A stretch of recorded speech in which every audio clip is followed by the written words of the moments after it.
महाराष्ट्र की सियासत से जुड़ी बड़ी खबर सामने आ रही है। महाराष्ट्र में आगामी विधानसभा चुनाव को लेकर राजनीतिक माहौल गर्म हो गया है। इस बीच अजित पवार गुट के नेता छगन भुजबल शरद पवार से मिलने उनके घर पहुंचे हैं। शरद पवार और भुजबल की मुलाकात को लेकर राजनीतिक गलियारों में चर्चाओं का बाजार गर्म है। महाराष्ट्र में आरक्षण के मुद्दे को लेकर सियासी माहौल गरमाया हुआ है।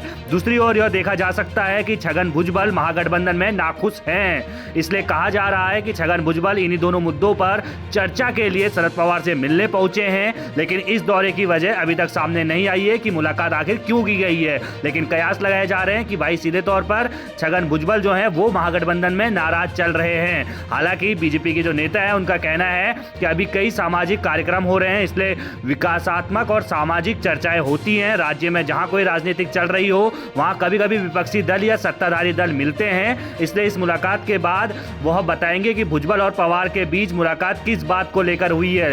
इस बात से साफ तौर पर यह सामने आ रहा है कि बीजेपी नेताओं को भी नहीं पता है कि ये मुलाकात क्यों हो रही है। लेकिन इस मुलाकात के बाद अगर देखेंगे आप, महाराष्ट्र का सियासी जो पारा है वो एक बार फिर से गर्म हो चुका है। चर्चाओं का बाजार जो फिर से गरमाया हुआ है, क्योंकि भुजबल और शरद पवार की मुलाकात के बाद चर्चा ये चल रही है कि चाचा शरद पवार ने क्या अपने भतीजे के जो गुट है उस पर सेंधमारी की है। अब इसका जब पूरा क्लियर सामने आएगा कि आखिर ये मुलाकात क्यों की गई, क्या किस मुद्दे पर ये बातचीत हुई, उसके बाद ये तस्वीरें साफ हो पाएंगी। लेकिन महाराष्ट्र में चुनाव होने हैं और उस चुनाव से पहले इस तरह के घटनाक्रम अपने आप में कई तरह के सवाल खड़े करता है और सियासी पारा जो है, सियासी चर्चाओं का बाजार वो गर्म हो जाता है। तो इस वक्त की बड़ी खबर मैं आपको बता रहा हूं, महाराष्ट्र में आगामी विधानसभा चुनाव से पहले राजनीतिक माहौल बिल्कुल गर्म है। अजित पवार गुट के नेता छगन भुजबल जो हैं वो शरद पवार से मिलने उनके घर पहुंचे हैं, जिसके बाद कई तरह की चर्चाएं चल रही हैं और इस मुलाकात को लेकर राजनीतिक गलियारों में चर्चाओं का जो बाजार है वो गर्म है।